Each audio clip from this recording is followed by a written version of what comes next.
Praise the lord. దేవునికి స్తోత్రము కలుగునుగాక.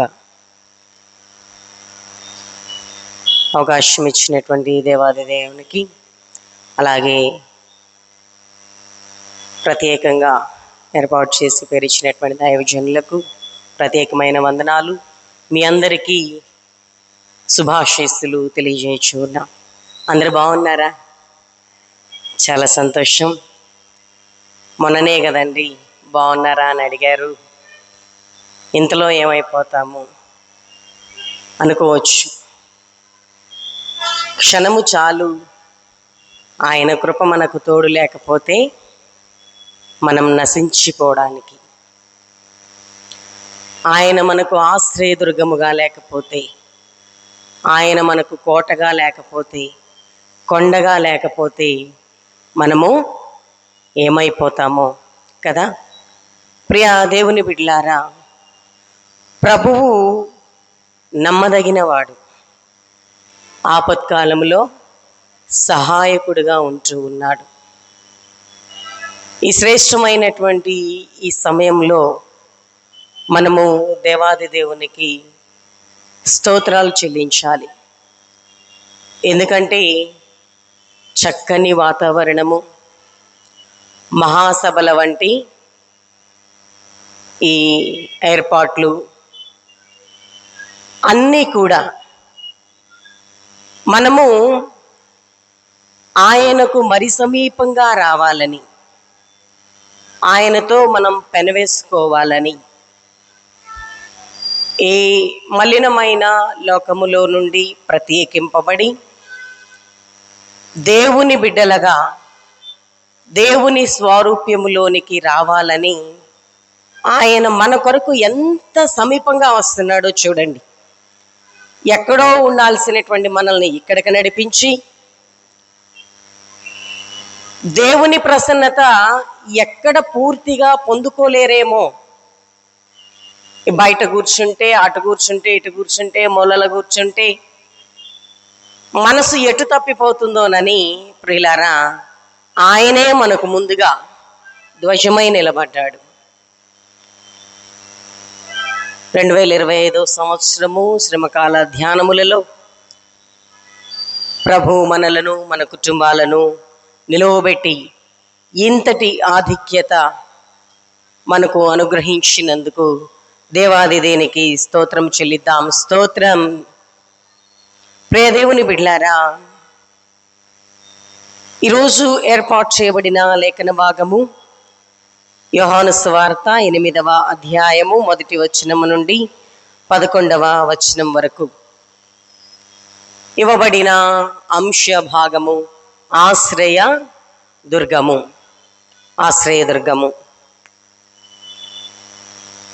తనను నమ్మిన వారిని, తన బిడ్డలైన వారిని ఆయన ప్రేమచే చెక్కుకొనిన మనందరి కొరకు ఆయన ఆశ్రయదుర్గముగా, కోటగా, కొండగా ఉంటూ ఉన్నాడు. ఇదే మాటను దావీదు గారు కీర్తనల్లో అనేక పర్యాయాలు మాట్లాడుచూ ఉండడాన్ని మనం చూస్తూ ఉన్నాం. కీర్తనల్లోనే కాదండి, అనేక మంది భక్తుల జీవితాల్లో కూడా ఆయన కోటగా, కొండగా, ధ్వజమై నిలబడి వారిని బలపరిచి నడిపించినటువంటి విధానం మనం చాలా చోట్ల చూసాం. చాలామంది సాక్ష్యాల్లో కూడా మనం వింటూ ఉంటాం. సాక్ష్యాలు చెప్పేటప్పుడు కూడా మాకు తెలిసినటువంటి విశ్వాసులు చాలామంది సాక్ష్యాలు చెప్తూ ఉంటారు. మేము అంతకుముందు పరిచర్య జరిగించి వచ్చినటువంటి సంఘములలో రామారావు అంకుల్ గారని ఒక అంకుల్ గారు ఉండేవాళ్ళు. ఆయన కూరగాయలు వ్యాపారం చేస్తూ సైకిల్ మీద వెళ్తున్నప్పుడు ఆటో ఏదో వచ్చి గుద్దిందట. ఒక్కసారిగా అంత ఎత్తున ఎగిరి కింద పడతా ఉన్నాడట. ఆయన తర్వాత దేవాలయానికి వచ్చి సాక్ష్యం చెప్పేటప్పుడు ఒక సాక్ష్యం చెప్తా అంటా ఉన్నాడు, అమ్మ నేను అంత ఎత్తుకి ఎగిరాను, ఇక ఎగిరేటప్పుడు నేను అనుకుంటాను ఇక నా పని అయిపోయింది, ఇక రామారావు అనేవాడు లేడు అని. తర్వాత ప్రియులారా, దిగేటప్పుడు ఆ హైట్ నుంచి పడిపోయేటప్పుడు ఇక పడడం, రోడ్డుకు తగలడం, చనిపోవడం జరుగుతుంది. అయితే ఆయన అనుభవించిన అనుభవం ఏంటంటే, ఎవరో నన్ను ఇలా చేతులతో పట్టుకొని కింద జాగ్రత్తగా కూర్చోబెట్టారమ్మా అని. దేవునికి స్తోత్రం కలుగునుగాక. హల్లెలూయా. ఎంత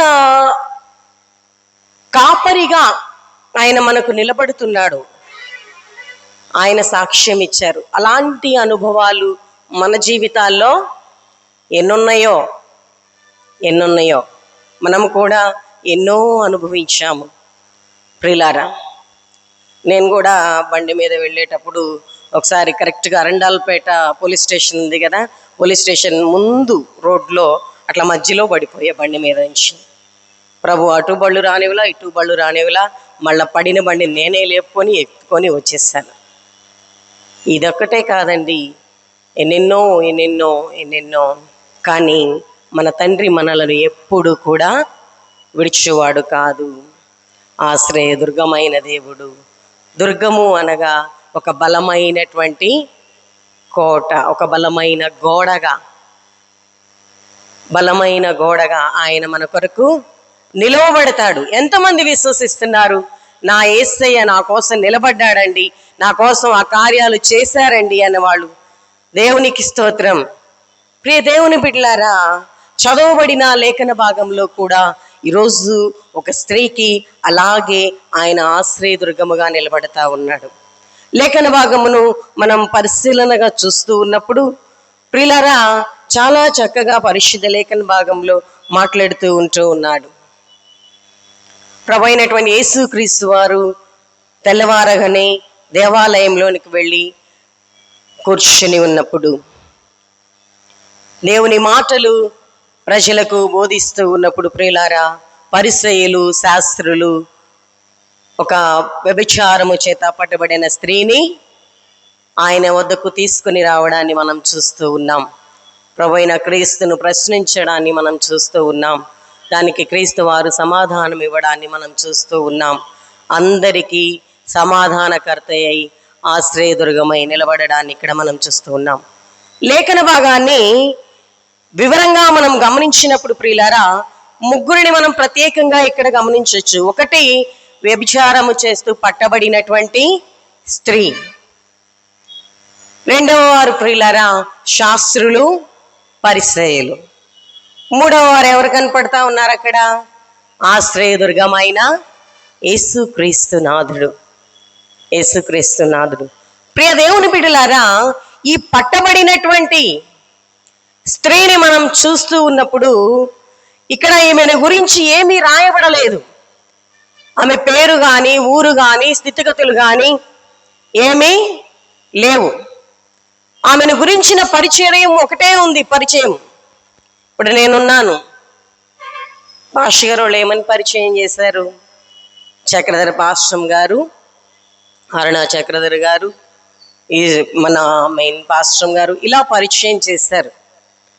ప్రియ దేవుని బిడ్డలారా, మిమ్మల్ని పరిచయం చేయాలన్నా ఏదో ఒక ఆఫీసర్ అనో, పేరనో, పలానా వాళ్ళ బిడ్డనో పరిచయం చేస్తూ ఉంటాం. కానీ ఈ స్త్రీ యొక్క పరిస్థితి ఎంత దయనీయంగా ఉందంటే, లోకము ఈమెకు గుర్తింపునివ్వట్ల. ఈమెకి ఇచ్చినటువంటి ఒకే ఒక గుర్తింపు ఏమిటంటే వ్యభిచారము చేయుచున్న స్త్రీ, వ్యభిచారిణి, చెడ్డది, ఇంకా చాలా మీనింగ్స్ ఉన్నాయి. అన్ని మీనింగ్స్ మీకు తెలుసు. ప్రియులారా, ఆ పరిచయము చూస్తూ ఉంటే చూడండి, ఆమె గురించినటువంటి ఏ విలువ లేనటువంటి మాటలు అక్కడ మనం చూస్తూ ఉన్నాం. ఆ స్థితి చాలా దయనీయంగా ఉంది. ఆమె స్థితి ఎంత దయనీయంగా ఉంది అంటే ప్రియులారా, వారు ఆమెను నిస్సహాయురాలను చేసి నిలబెట్టారు. కారణం ఆమె చేస్తున్నటువంటి ఆ యొక్క పని. ఆమె చేస్తున్నటువంటి ఆ యొక్క పనిని బట్టి ఆమెకు బలం లేదు, ఏ విధమైనటువంటి సపోర్ట్ లేదు, సహాయం లేదు. నిస్సహాయురారై దయనీయమైనటువంటి స్థితిలో, చేతగాని స్థితిలో, మరణకరమైనటువంటి స్థితిలో రాళ్ల చేత కొట్టబడి తీసుకొస్తా ఉన్నారు. ఇది ఆమె యొక్క పరిస్థితి. పట్టబడినటువంటి స్త్రీగా ఆమెను ఇక్కడ మనం చూస్తూ ఉన్నాం. కేవలము ఇక్కడ లేఖన భాగంలో ఈమెను పట్టబడిన స్త్రీగానే మనం చూస్తూ ఉన్నాం. కానీ ప్రియులారా, తండ్రి అయినటువంటి దేవుడు ఈరోజు ఈ వాక్యము ద్వారా మనతో మాట్లాడుచున్నటువంటి స్థితిని చూస్తూ ఉన్నప్పుడు మనము కూడా అనేకమైనటువంటి విషయాలలో వాక్యము ఎదుట పట్టబడతాం. ఎంతమంది గ్రహిస్తున్నారు? ఎంతమంది గ్రహిస్తున్నాం? వాక్యము ద్వారా పట్టబడతాం. ఈమెనైతే వ్యభిచారము అనేటువంటి పాపము చేసింది కాబట్టి వ్యభిచారం చేస్తుండగా మేము పట్టుకున్నామని ఆమెను నిస్సహాయురాలను చేసి అలా నుంచోబెట్టారు. మరి మన స్థితిగతులు చూసుకుంటా ఉన్నప్పుడు అందరిలోనూ కూడా ఏదో ఒక బలహీనత ఉంటూనే ఉంటుంది. నీతిమంతుడు లేడు, ఒక్కడును లేడు. కొందరికి అసూయ ఉంటుంది, కొందరికి దొంగతనం ఉంటుంది, కొందరికి తాగుబోతనం ఉంటుంది, కొందరికి ఇంకోటి. దేవునికి విరుద్ధమైనటువంటి పని ఏదైనా, అది అబద్ధం కావచ్చు, దొంగతనం కావచ్చు, ఇంకోటి కావచ్చు, మోసము కావచ్చు, ఏదైనా నీ దేవునికి ఇష్టం లేని పని ఏది చేసినా, వాక్యానికి విరుద్ధముగా ఏది చేస్తూ నీవు నిలవబడినా, ఈరోజు ప్రభు నీతో మాట్లాడుతున్నాడు. నీవు కూడా పట్టబడినటువంటి స్థితిలో ఉన్నావు. పట్టబడినటువంటి స్థితిలో ఉన్న వాక్యము నీతో మాట్లాడుతుంది అని గ్రహించాలి ప్రియులారా. ప్రభు మనలను పరిశుద్ధముగాను ఆయన పవిత్రుడై ఉన్న ప్రకారం మనము కూడా పవిత్రుల వలె ఉండాలని వాక్యం చెబుతా ఉంది. దేవుని స్వరూపం కలిగి ఉండాలని. దేవుని స్వరూపము కాకుండా, దేవునికి ఇష్టమైనటువంటి రీతిలో కాకుండా, వాక్యానుసారంగా కాకుండా మనము ఆయనకు విరుద్ధమైనటువంటివి ఏవి చేసినా, ఇక్కడ ఈ 6వ రోజే కాదు, 6కు 6, 12, 12కు 12, 24, 40 రోజులు, 40 సంవత్సరాలు నిలబడినా దేవునికి విరుద్ధమైనటువంటి క్రియలు, మాటలు, కార్యాలు మనలో ఉంటే మనము కూడా ఈ స్త్రీ ఎలాగూ నిస్సహాయ స్థితిలో పట్టబడినటువంటిదిగా ఉంటుందో ఆ స్థితిలోనే ఉంటాము. ఇది గమనించుకోవాలి. గ్రహించే ప్రయత్నం చేయండి ప్రియులారా, గ్రహించే ప్రయత్నం చేయండి. ఈమెకు ఉన్నటువంటి ఈ బలహీనత, ఈమె చేసినటువంటి ఈ తప్పు వలన చేతగానిదై, సపోర్ట్ లేనిదై, నిస్సహాయ స్థితిలో నిలబడింది. కారణం ఏంటంటే ఆమె చేసినటువంటి పాపము. యాకోబు పత్రిక 1వ అధ్యాయము 15వ వచనములో ఉంటుంది కదా ప్రియులారా. లేఖన భాగమును మనం గమనిస్తూ ఉన్నప్పుడు చదవండి. అక్కడ అంటూ ఉంటాడు, చదువు తల్లి, దురాశ గర్భము ధరించి పాపమును కనగా పాపము పరిపక్వమై మరణమును కనును. పాపము పరిపక్వమై మరణమును కంటుంది. ఈమె చేసినటువంటి ఈ పాపము ఈమెను ఎక్కడి దాకా తీసుకొచ్చింది? మరణపు స్థితికి తీసుకొచ్చింది. మనలో ఉన్నటువంటి విరుద్ధమైనటువంటి, దేవుని వాక్యానికి విరుద్ధమైనటువంటి ఏ కార్యమైనా, దేవుడు మెచ్చని ఏ కార్యమైనా అది పరిపక్వం అవుతా ఉంటే మనం ఎక్కడికి నడుస్తాము? మరణ స్థితికి నడుస్తాము. కాబట్టి దేవుడు ఈరోజు మనతో మాట్లాడుతున్నాడు. అది మనలో ఉన్నటువంటి ఏ బలహీనత అయినా ఈరోజు దాన్ని తురించి వేసుకునే ప్రయత్నం చేయాలి. ప్రభు మాట్లాడుతూ ఉండగా, హెచ్చరిస్తూ ఉండగా, పట్టబడుతూ ఉండగా, ప్రియులారా, మనలో ఉన్నటువంటి ఆ యొక్క బలహీనతలు ఏమిటి? ఎంతో ప్రయాసపడి చక్కగా ఈ టైంకి సీరియల్స్ చూసుకోవచ్చు. పురుషులైతే చక్కగా సెంటర్స్లో అలాగ వెళ్ళి రావచ్చు. కానీ శ్రమకాలము, దేవుడు మాకు ఏర్పాటు చేయబడినటువంటి పరిశుద్ధ దినాలు, ఈ పరిశుద్ధ దినాల్లో మేము ఇక్కడ ఉండాలని సిద్ధపాటు కలిగి కుటుంబాలతోటి వచ్చి ఉపవాసం ఉంటూ, శరీరాలను నలగొట్టుకుంటూ, ఆత్మను నలగొట్టుకుంటూ, ఎన్నో ఎన్నో ఇష్టమైనటువంటి వాటిని విడిచిపెట్టి ఎంతో పరిశుద్ధంగా దేవుణ్ణి నిలబడుతున్నారు. ఇలా నిలవబడినటువంటి మిమ్మల్ని విడిచిపెట్టడం ఆయనకి ఇష్టం లేదు. మీలో ఇంకా ఇంకా పరిపూర్ణత రావాలి, ఇంకా ప్యూరిఫై అవ్వాలి. దానికోసమే ఈరోజు ప్రతిరోజు కూడా దేవుడు మనతో మాట్లాడుతున్నాడు. మనలో ఏముంది ఏముంది ఒకసారి ఆలోచన చేసుకుని, నాలో కూడా ఏదో ఒకటి ఉంటుంది, మీలో కూడా ఏదో ఒకటి ఉంటుంది. అందుకే ప్రభుతో మాట్లాడదాం ఈరోజు. అయ్యా, నాలో ఉన్నటువంటి బలహీనత ఏంటి? ఏ విషయంలో నేను నీ ఎదుట దోషిగా నిలబడుతున్నాను? ఏమైతే వ్యభిచారం చేస్తూ పట్టబడినటువంటిదిగా ఉంటుంది. అందుకే తల ఎత్తుకోలేని స్థితిలో ఆమె ఉంది. తలదించుకొని నిస్సహాయంగా చేతిలో రాళ్ళు పట్టుకొని ఇక నెక్స్ట్ మినిట్ వేస్తే తలకి తగులుతుంది, శరీరానికి తగులుతుంది, ప్రాణం పోతుంది. ఆ కండిషన్లో ఆమె ఉంది. ఈరోజు చాలామంది పరిస్థితులు, మన జీవితాలు కూడా ప్రియులారా అపవాది చేత అటు ఇటు ఇటు అటు ఏడవబడి ఆయన సిలువ ఎదుట నిలవబడి ఉన్నాము. ఈ రీతిగా నిలవబడినటువంటి చాలా మంది చేసే పనులు ఏంటంటే ప్రియులారా, ఏదైనా బాధ వస్తుంది, ఇబ్బంది వస్తుంది, బలహీనత వస్తుంది, వెంటనే ప్రభు దగ్గరికి రారు. వాళ్ళకి వీళ్ళకి చెప్పుకుంటూ అనవసరమైనటువంటి పరిస్థితిలోనికి నడుస్తూ ఉంటారు. ప్రియులారా, ఈమె దేవుని యొద్దకు తీసుకురాబడింది, క్రీస్తు వద్దకు తీసుకురాబడింది. ఈమె తీసుకొచ్చినటువంటి వారే రెండవ వారు ఎవరు వారంటే శాస్త్రులు పరిసయ్యులు. వీరు చేస్తున్నటువంటి పని చూసినట్లయితే ప్రియులారా, నిస్సహాయమైనటువంటి స్థితిలో నిలవబడినటువంటి ఆమెను చూసి యేసుక్రీస్తు మాట్లాడుతూ వారు అంటున్నారు కదా, చూడండి 3వ వచనములో, శాస్త్రులు పరిసయ్యులు వ్యభిచారమందు పట్టబడిన ఒక స్త్రీని తీసుకుని వచ్చి ఆమెను మధ్య నిలవబెట్టి, బోధకుడా, ఈ స్త్రీ వ్యభిచారము చేయుచుండగా పట్టబడెను, అట్టి వారిని రాళ్ళు రువ్వి చంపవలెనని ధర్మశాస్త్రములో మోషే మనకు ఆజ్ఞాపించెను కదా, ఆయనను నీవేమి చెప్పుచున్నావని ఆయనను అడిగిరి. ప్రియులారా, లేఖన భాగంలో 3 రకాల వ్యక్తులను మనం చూస్తూ ఉన్నాం. నిస్సహాయ స్థితిలో తల వంచుకొని నిలవబడిన పట్టబడినటువంటి స్త్రీ. రెండవ జాతి ఉన్నారు. వీరెవరంటే శాస్త్రులు పరిసయ్యులు. వీరి యొక్క స్థితిగతులు మనం చూస్తూ ఉన్నప్పుడు వీరు ప్రియులారా ఆయనను శోధించాలని, 6వ వచనంలో చూడండి, ఆయన మీద నేరం మోపవలనని, ఆయనను శోధించవలనని ఈలాగున అడిగిరి.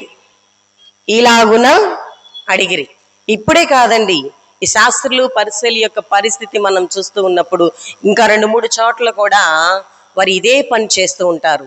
ఆయనను మాటలతో చిక్కుపరచవలనని, ప్రశ్నలు అడుగుతూ ఆయన మీద నేరం మోపవలనని, ఆ నేరాన్ని బట్టి ఆయనకు సిలువ శ్రమకు అప్పగించాలని, మరణం పొందేంతగా ఆయనను మరణానికి అప్పగింపాలని ఎన్నో ప్రయత్నాలు చేస్తూ ఉంటారు. ముందు దినాల్లో మనం వాటిని కూడా ధ్యానిస్తాము. ఈరోజైతే ఈ పాపము చేస్తూ ఉన్నటువంటి స్త్రీని తీసుకుని వచ్చి ఆయన ఎదుటి నిలబడి, ఈమె పాపం చేస్తూ పట్టబడింది, ఈ రీతిగా వ్యభిచారం చేసేటువంటి స్త్రీని రాళ్లతో కొట్టి చంపవలని కదా, మరి నువ్వేమంటావు? వీరి ఉద్దేశము ప్రియులారా ఆయనను శోధించాలి.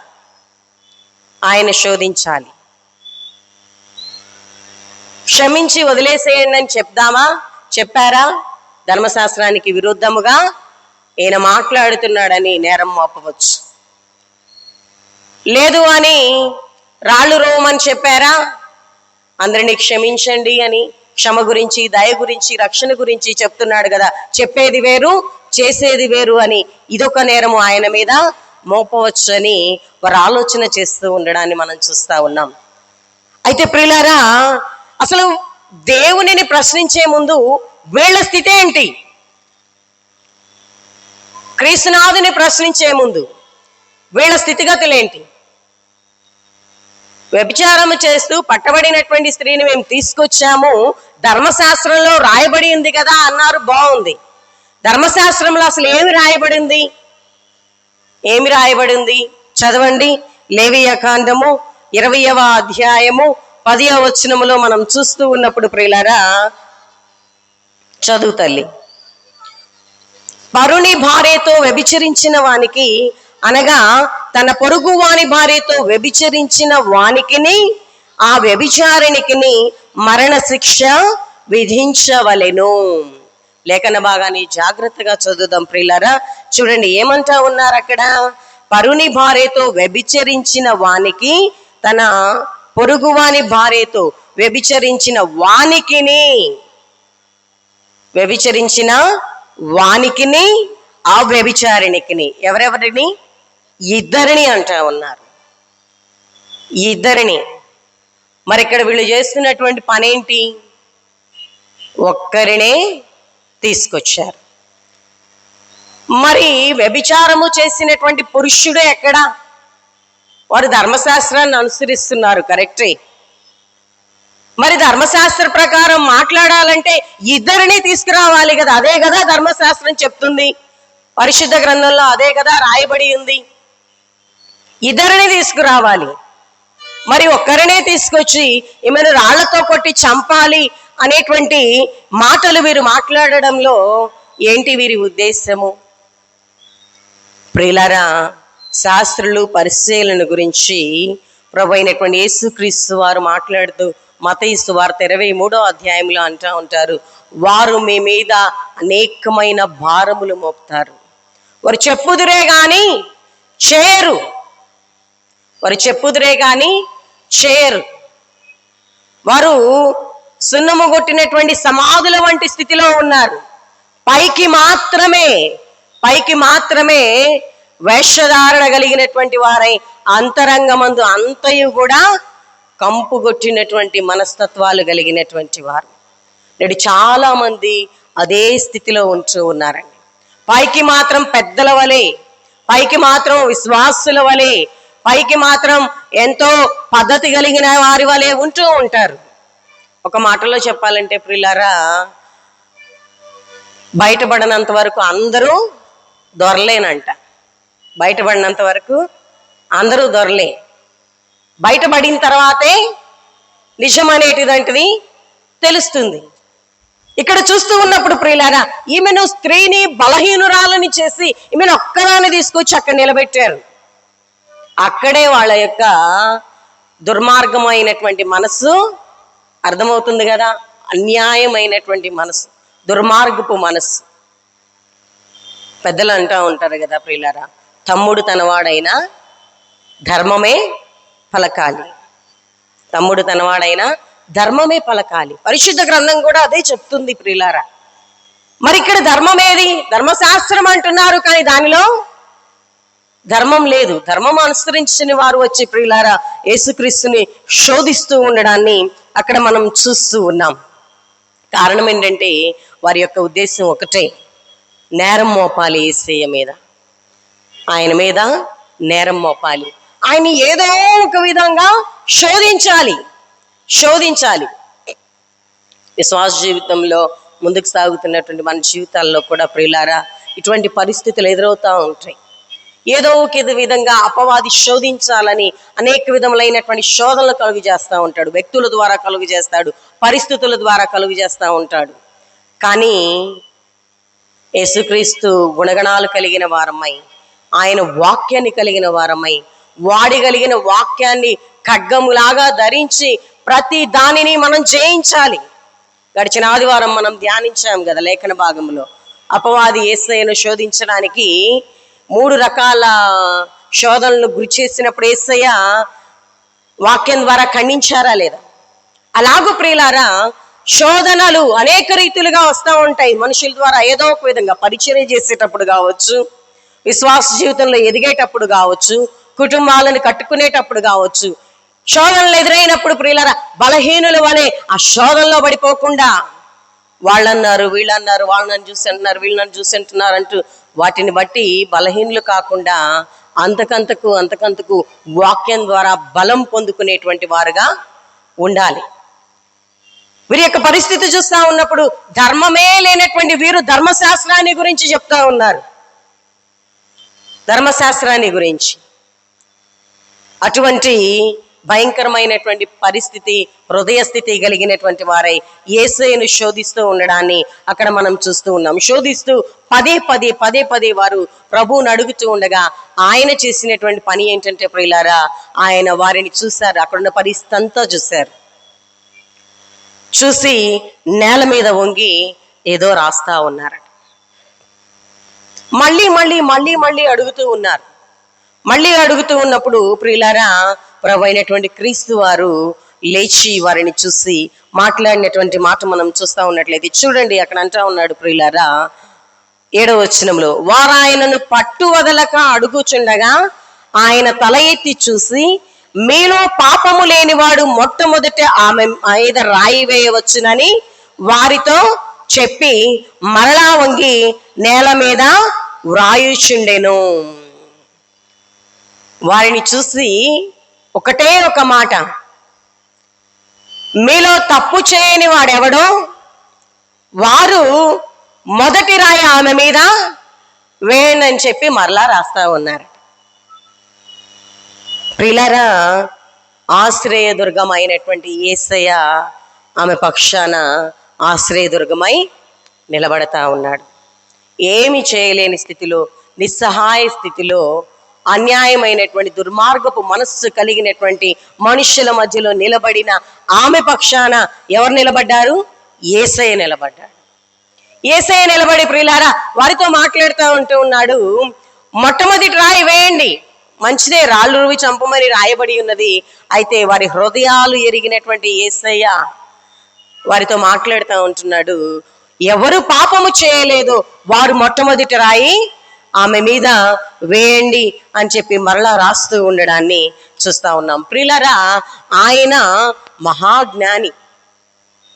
యేసయ్య జ్ఞానము అమితమైనది, అపారమైనది. దేవుని జ్ఞానం ముందు మానవుని జ్ఞానం, మన జ్ఞానం ఎంత?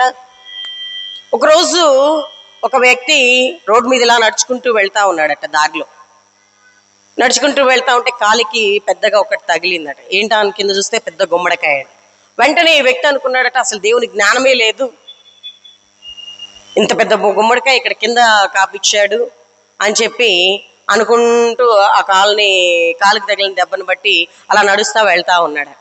వెళ్ళి కొంచెం దూరం నడిచి అలసిపోయి ఒక పెద్ద మర్రి చెట్టు కింద పడుకున్నాడట. బాగా గాఢ నిద్రలో ఉన్నప్పుడు ఒక పెద్ద మరికాయ ఒకటి వచ్చి గుండు మీద పడిందట. తల మీద పడగానే ఆ పైనుంచి పడిన ఆ ఫోర్స్ కి ఒక్కసారి ఉలిక్కిపడి లేచి అలా చూశాడట. పెద్ద మరికాయ తల మీద పడింది. వెంటనే అక్కడ మోకాళ్ళు వేసి ప్రార్థన చేయటం మొదలు పెట్టాడట. ఏమని ప్రార్థన చేస్తున్నాడంటే ప్రియులారా, అయ్యా నీ జ్ఞానము గొప్పది, నీ జ్ఞానము గొప్పది, నేనే పాటి వాడిని, పడిన మర్రికాయకే నా తల ఇంత దెబ్బేసిందే, ఉలిక్కిపడి లేచానే, అదే ఆ గుమ్మడికాయే ఆ పైనుండి ఆ గుమ్మడికాయ నాకు తల మీద పడితే నేను ఎప్పుడో చచ్చిపోయేవాడిని, నీ జ్ఞానం ముందు నేను ఎంతటి వాడిని అయ్యా. పరిశుద్ధ గ్రంథం చెప్తుంది ప్రియులారా, దేవుని జ్ఞానము ఎంత గొప్పది. మనుష్యుని జ్ఞానం ఆయన వెరితనానికి పోల్చడానికి కూడా సరిపోవట్లేదు. అటువంటిది ప్రియులారా, మాకేదో తెలుసు, మేము అది చదివాం, ఇది చదివాం, ధర్మాన్ని చదివాం, శాస్త్రాన్ని చదివాం అని చెప్పి ప్రియులారా యేసయ్యనే శోధించాలని వారు వచ్చి నిలబడి ఆయన శోధిస్తా ఉంటే ఒకటే ఒక ప్రశ్న ప్రియులారా, ఏమిటంటే తప్పు చేయని వాడు ఆమె మీద మొదటి రాయి వేయండి. వాక్యముతో గద్దిస్తా ఉన్నాడు ప్రియులారా, వాక్యముతో గద్దిస్తూ ఉన్నాడు, వాక్యముతో వారిని హెచ్చరిస్తున్నాడు. వారిని కోపపడట్లేదు, ఆమెని కోప్పడట్లేదు. ఆయన ఏం చేస్తా ఉన్నాడంటే దైవికంగా వారిని నడిపించాలని ఆలోచన చేస్తున్నాడు, దైవికంగా వారిని బలపరచాలని. ఇప్పుడైనా తెలుసుకుంటారని ప్రియులారా ఆధ్యాత్మికమైనటువంటి వాక్కులు వారికి వినిపిస్తా తప్పు చేయని వాడు. పరిశుద్ధ గ్రంథం ఏం చెప్తుందంటే తప్పు చేయని వాడు ఎవరో మొదటి రాయి వేయండి అంటా ఉన్నప్పుడు ప్రియులారా వారి హృదయాలు హెచ్చరించబడతా ఉన్నాయి. అందుకే అక్కడ పర్టికులర్గా ఫుట్ నోట్స్లో రాస్తూ ఉంటాడు. చూడండి 9వ వచనంలో వారు ఆ మాట విని పెద్దవారు మొదలుకొని చిన్నవారి వరకు ఒకరి వెంట ఒకడు బయటకు వెళ్ళిరి, ఒకని వెంట ఒకరు బయటకు వెళ్ళిరి. దానికి ఫుట్ నోట్స్ల కింద అంటా ఉంటాడు చూడండి, మనస్సాక్షి చేత గద్దింపబడిన వారై అని కూర్చోబడింది. ఎప్పుడైతే యేసయ్య ఆ మాట చెప్పారో ప్రియులారా, ఆ మాట సరాసరి ఎక్కడికి వెళ్ళింది? వాళ్ళ హృదయాల్లోకి వెళ్ళింది, మనస్సాక్షికి గుర్చుకుంది. మనస్సాక్షికి హెచ్చరించబడిన వారై, గద్దించబడిన వారై, వాక్యము విత్తబడినప్పుడు, దేవుని మాట ఆయన నోటి నుంచి వచ్చినప్పుడు ప్రియులారా, ఆ మాట సరాసరి వారి హృదయాలకు గుచ్చుకుని ప్రియులారా, అప్పటికే ఆల్రెడీ చేతుల్లో పిల్లల దగ్గర నుంచి పెద్దవాళ్ళ దాకా రాళ్ళు పట్టుకొని ఉన్నారట.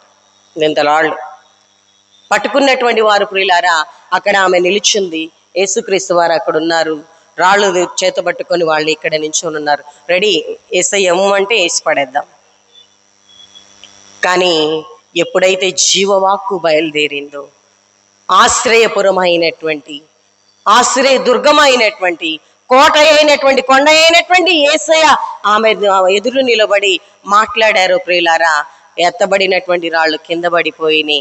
హృదయంలో గద్దించబడిన వారై ఒకరి వెంట ఒకళ్ళు నోరు మూసుకొని బయటికి వెళ్ళిపోయారట.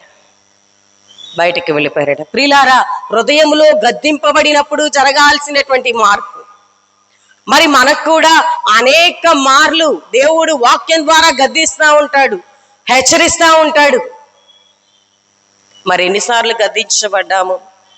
ఎన్నిసార్లు హృదయంలో ఆ యొక్క వాక్యము గద్దించబడింది? పాపం చేయని వారు ఎవరక్కడ? పాపం చేయని వారని ఆయన క్రింద వంగి రాస్తా ఉంటే మేము చిన్నప్పటి నుంచి బాగా సినిమాలో చూస్తూ ఉండేవాళ్ళం. ఆ యాక్టర్స్ ఉండేవాళ్ళు కదా, వాళ్ళు అంటా ఉండేవాళ్ళు, ఒక డైలాగ్ ఉండేది, అరే అందరూ మనం చేసిన పాపాలు యేసయ్య అక్కడ కింద వంగి రాస్తున్నాడారా అని చెప్పి ఒక అతను వాయిస్ లేపగానే అందరూ భయపడి పారిపోయేవారు. చేసిన పాపాలు నేల మీద రాస్తున్నాడు రా అనగానే. ఆయన ఏమి రాస్తున్నారో మనకు తెలియదు, కానీ దేవుని వాక్యము గద్దించినప్పుడు వారి యొక్క హృదయాలు హెచ్చరించబడి రాళ్ళు కింద పడేసి వెళ్ళిపోయినటువంటి విధానం మనం అక్కడ చూస్తూ ఉన్నాం. ప్రియులారా, దేవుని వాక్కు మనతో గద్దిస్తున్నప్పుడు మనము కూడా హృదయాంతరంలోనికి ఆ వాక్యాన్ని తీసుకోవాలి. జీవితంలో ఎన్నో సంవత్సరాలు వెళ్ళిపోతూ ఉంటాయి, ఎన్నో ఆరాధనలు వెళ్ళిపోతూ ఉంటాయి, ఎన్నో గద్దింపులు ఇలాంటివి వస్తూ ఉంటాయి.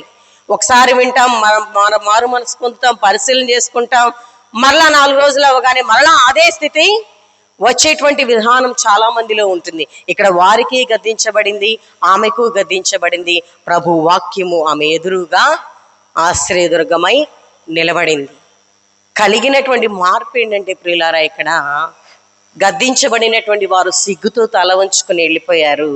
యేసయ్య తల ఎత్తి చూసేసరికి అక్కడ ఆయన, ఆమె తప్ప ఎవరూ లేరట. అప్పుడు ప్రభు అయినటువంటి యేసయ్య ఆమెను చూసి అంటా ఉన్నారు, ప్రియులారా చూడండి, అక్కడ అంటా ఉన్నారు కదా, అమ్మా నీ మీద రాళ్ళు వేయటానికి వచ్చినటువంటి వారు ఏరి అంటా ఉన్నారు. చూడండి, యేసు తల ఎత్తి చూచి, అమ్మా వారెక్కడ ఉన్నారు, ఎవరునూ నీకు శిక్ష విధించలేదా అని అడిగినప్పుడు ఏమని పిలుస్తా ఉన్నారు? యేసయ్య అమ్మా అని పిలుస్తా ఉన్నారు. వాక్యం ఆరంభములో ఆమె పరిచయం ఏంటి? వ్యభిచారిణి. కానీ యేసయ్య ఆమె జీవితంలోకి వచ్చిన తర్వాత, యేసయ్య ఆమె ముందుకు వచ్చిన తర్వాత ఆమె పరిచయం ఎలా అయిపోయింది? అమ్మా. అందరినీ పిలుస్తామా అమ్మ అని? పిలవం కదా ప్రియులారా. ఆయన పిలుస్తాడండి. నువ్వు ఎలాంటి పరిస్థితిలో ఉన్నా నీకు ఆశ్రయదుర్గంగా నిలబడాలని, నీకు తల్లిగా, తండ్రిగా, కోటగా నిలబడాలని, నిన్ను బలపరిచి నడిపించాలని, నీలో ఉన్నటువంటి బలహీనత ఏదైనా, ఆమెలో ఆ దోషం ఉంది, దానిని తన రక్తం చేత శుద్ధి చేసి, తన మాట చేత శుద్ధి చేసి బలపరిచి నడిపించడానికి అమ్మ వారేరి.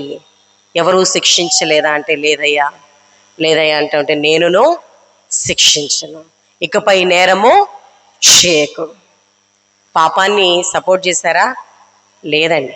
ఇకపై నేరము చేయకు, ఇకపై పాపం చేయకు. ఎప్పుడైతే ఆమె జీవితంలోనికి యేసయ్య వచ్చాడో, ఆమె నిస్సహాయ స్థితిలో, దయనీయమైన స్థితిలో, ఆమె బలహీనమైనటువంటి స్థితిలో ఆశ్రయదుర్గముగా, ఆశ్రయపురముగా ఆయన నిలబడ్డాడు. ఆమె జీవితం మారిపోయింది. ఆమె జీవితం మారిపోయింది. ఈరోజు మనం అందరము ధ్యానించుకునే స్థితిలో ఉంది. ఆమె యేసయ్యతో ఉంది. మరి మన స్థితి? మనల్ని కూడా పిలుస్తున్నాడండి. ఎటువంటి హృదయమైనా కుష్ఠవ్యాధిగ్రస్తుని తీసుకెళ్లి ఊరి చివరి వదిలేశారు. యేసయ్య ఆయన దగ్గరికి వెళ్ళి తన చేతులతో ముట్టుకొని హృదయానికి చేర్చుకున్నాడు. జక్కయ్య కఠినుడు, దుర్మార్గుడు అనే పేరుంది. అటువంటి వాణిని కూడా చేర్చుకొని రక్షణ దయచేశాడు ఆ కుటుంబానికి. మనలో కూడా అటువంటి లక్షణాలు ఎన్నో ఉన్నాయి, కానీ అవేవి చూడట్లే ఆయన. నీలో ఉన్న బలహీనత అయినా, పాపమైనా, ఇంకోటైనా, ఏదైనా అది ఆయనకు అనవసరం. నువ్వు ఆయనలోనికి రావడం ఆయనకు కావాలి. మనం ఆయనలో నిలబడటం ఆయనకు కావాలి. ఆయన ఆశ్రయదుర్గంగా, ఆశ్రయపురంగా, రక్షణ కోటగా మన కొరకు నిలబడి నడిపిస్తానని వాగ్దానం చేస్తున్నాడు. మన కోసం 2 చేతులు సిలువలో చాచి, రండి రండి, మీ ప్రయాస, మీ అవమానము, మీ నింద, మీ ఏడ్పు, బాధ, అప్పు, కష్టము ఏదైనా నా యొద్దకు రండి, నేను తీరుస్తాను అని తన 2 చేతులు చాచి పిలుస్తూ ఉన్నాడు. ప్రియులారా, ఆయన చెంతకు చేరదాం. విశ్వాస జీవితంలో ఇప్పటివరకు ఎన్నో ఇయర్స్ అయిపోయినాయి, వద్దు. అయిపోయిన వాటిని వదిలేసి ఇప్పుడు ప్రభువుతో నిలబడదాం. ఇప్పుడు ఆయనకు మన హృదయాలను సమర్పించుకుందాం. ఇప్పుడు ఆయన ఎదుట మోకాళ్ళు ఉన్నదాం. అంతకుముందు ఆమె స్థితి ఏమో, ఆమె హృదయాన్ని చూశాడు, ఏ స్థితిలో చేసిందో, ఎటువంటి పరిస్థితుల్లో అలాగూ నడిచిందో. నీ గురించి సమస్తము ఎరిగిన దేవుడు. మన గురించి మనుషులకు తెలియదు, లోకానికి తెలియదు. చేసినటువంటి నేరం మాత్రమే చూస్తున్నారు, వేలెత్తి చూపడం మాత్రమే చూస్తున్నారు. కానీ అన్నీ ఎరిగిన యేసయ్య హృదయంతో చేర్చుకుంటూ మనల్ని పిలుస్తూ ఉండగా ఆయన వైపు చూద్దాము. ఆయన వైపు చూసి ఆయనకి జీవితాలను సమర్పించుకునేటువంటి స్థితిలో మన స్థితి ఉందా లేదా? ఎందుకంటే ప్రియులారా, దేవాలయంలోనికి వచ్చి యేసయ్య ఎదుట నిలబడి బలహీనంగా నిలబడినటువంటి ఆమెను క్షమించిన దేవుడు మనలను కూడా క్షమిస్తాడు. ఇప్పుడు రమ్మని పిలుస్తున్నాడు. ఆయుష్ ఉండగానే ఆమెకు అవకాశం వచ్చింది. రాళ్లతో కొట్టబడి చావక ముందే అవకాశం వచ్చింది రక్షణ పొందుకోవడానికి. అలాగూ మనము కూడా ఆయుష్తో ఉండగానే, అవకాశం ఉండగానే ప్రభువులో మనం కట్టబడడానికి, మన జీవితాలు కట్టబడడానికి ఆశ్రయపురముగా ఆయన ధ్వజముగా, కోటగా నిలబడతా ఉన్నాడు. అయితే రానున్న రాకడ సమయంలో ఈ స్థితి లేదు. ప్రభు రాకడకు సమీపంగా ఉంటూ ఉన్నాం. ఎన్నెన్నో పరిస్థితులు మనం చూస్తున్నాం. క్రైస్తవ్యానికి వ్యతిరేకమైన మాటలు ఎన్నో వస్తున్నాయి. సృష్టిలో మార్పులు ఎన్నో జరుగుతున్నాయి. వీటన్నిటినీ పరిశీలన చేసుకొని ఇంకా సమయం ఉంది, ఇంకా మారదాం, ఇంకా చేద్దామని ఆలోచన చేసేవారు ఎవరైనా ఉన్నట్లయితే, సమయం ఉందేమో, రాకడకి సమయం ఉందేమో, కానీ మనకి మాత్రం సమయం లేదు. మనకి సమయం లేదు. బయటకు వెళ్ళిన వాళ్ళు తిరిగి క్షేమంగా ఇంటికి వస్తారన్న నమ్మకము లేదు. అపనమ్మకమైన మనుషులు, అపనమ్మకమైన వాహనాలు, అపనమ్మకమైనటువంటి పరిస్థితులు, ఇన్ని పరిస్థితుల మధ్యలో కుటుంబాలతో ముందుకు సాగుతుండగా మన కుటుంబాలు క్షేమముగా ఉండాలంటే ఆయన ఆశ్రయదుర్గమ్మంగా మన ముందు నిలబడాలి. తన 2 చేతులు చాచి మనల్ని పిలుస్తూ ఉండగా ఆయన సన్నిధికి వచ్చి వెళ్ళిపోయే వారంగా కాకుండా, కేవలము వచ్చాము, ప్రార్థన చేసుకున్నాం, వెళ్ళామనేది కాకుండా, ఒకసారి హృదయాలను పరిశీలన చేసుకుందాం. నీ సమస్తము ఎరిగిన యేసయ్య పిలుస్తున్నాడండి. పిలుస్తుండగా ఆయన వద్దకు వద్దాం, మన జీవితాలను సమర్పించుకుందాం. యేసయ్యను బలమైన కోటగా, ఆశ్రయదుర్గముగా పెట్టుకుందాం. పెట్టుకొని జయ జీవితాలు కలిగి రక్షణ ఆనందంతో ఆ నిత్యానందపురంలో మనమందరము చేరి సంతోషించడానికి పరిశుద్ధాత్మ దేవుడు సహాయం చేసి దీవించునుగాక. ఆమేన్.